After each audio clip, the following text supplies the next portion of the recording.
Bonjour à tous, heureux de vous retrouver pour cette nouvelle quotidienne Quintet Flash. Ce lundi, on prend la direction de l'hippodrome de Vichy au Trot à l'occasion du prix de Grosbois. On va évoluer sur 2950, il y aura un rendement de distance, une course qui s'annonce assez ouverte. Allez, on attaque avec notre favori, le numéro 14. Empereur du CB, 86% de réussite à Vichy avec déjà 4 victoires. Il vient d'ailleurs de s'y imposer.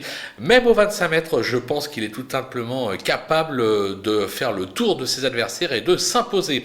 On va lui opposer Laurent-Claude Abrivard avec le numéro 12, Vlad El Ronco, qui alterne les deux disciplines avec une certaine réussite.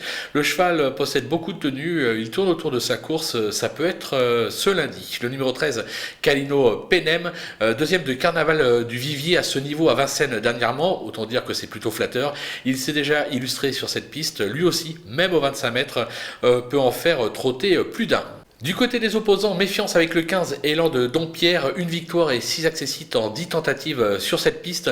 Il vient de prouver sa forme sur l'hippodrome de Vincennes. Alors vous allez me dire, il est annoncé ferré. Non, il sera ferré très léger. Et même au 25 mètres, lui aussi peut ambitionner disputer les toutes premières places, tout comme le numéro 9 D'accord Maestro, qui compte plus de victoires que d'accessites depuis le début de sa carrière. En effet, 10 victoires et 9 accessites en 27 tentatives. C'est un pur droitier, ce sera un avantage bien évidemment à Vichy. Lui aussi peut brouiller les cartes. Le coup de poker, ce sera le numéro 7, DJ du Messi, qui traverse une belle passe actuellement, restant sur un succès et 3 accessites.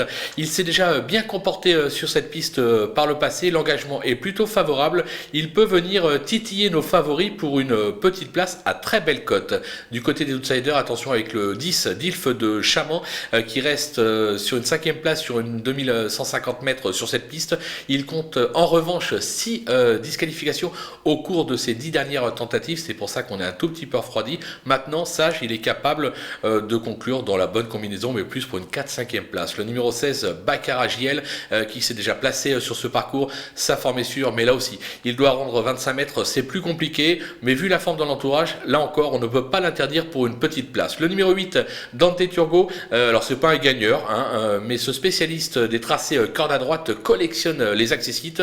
Il semble de nouveau barré pour la victoire, mais pour une place, on ne peut pas en faire un interdit, bien évidemment, comme le 5 Endo Dazif, que je n'avais pas retenu au départ, et puis son entraîneur est assez confiant, c'est pour ça que je l'ai repêché pour le glisser quand même en fin de combinaison. C'est un cheval délicat qui vient de nouveau de se montrer fautif à Cholet.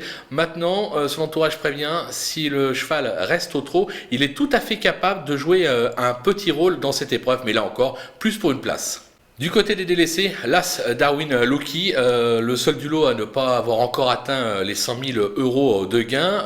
Franchement, au papier, difficile de lui voir une première chance. Le numéro 2, Rocky Tilly, qui a prouvé sa vitesse en Scandinavie, mais en France, le bilan est plutôt mitigé. Son entourage dit de s'en méfier. Moi, personnellement, il fallait faire des choix. Je ne l'ai pas retenu. Le numéro 3, Eddie du Loisir, qui se montre décevant ces derniers temps, comme on atteste ses 2 derniers échecs, notamment sur cette piste. Pour moi, on va pas le retenir. Le 4, Espoir Rose, qui s'est mis en évidence à 5 ans, mais a nettement baissé de pied depuis. Je pense qu'il a d'abord besoin de rassurer avant qu'on le glisse sur un ticket. Le 6, D'Amour de Mani, qui alterne le bon et le moins bon, mais qui a toujours échoué sur cette piste en 3 tentatives. Ça suffit pour moi à le rayer. Et enfin, le numéro 11, Bleven, sa forme est sujette à caution. De plus, il devra rendre les maîtres dans cette épreuve. Franchement, c'est le premier de la course que j'ai rayé. Voilà, on a fait le tour de ce quintet. On va se quitter avec mon pronostic et également quelques petits conseils de jeu. Bye bye.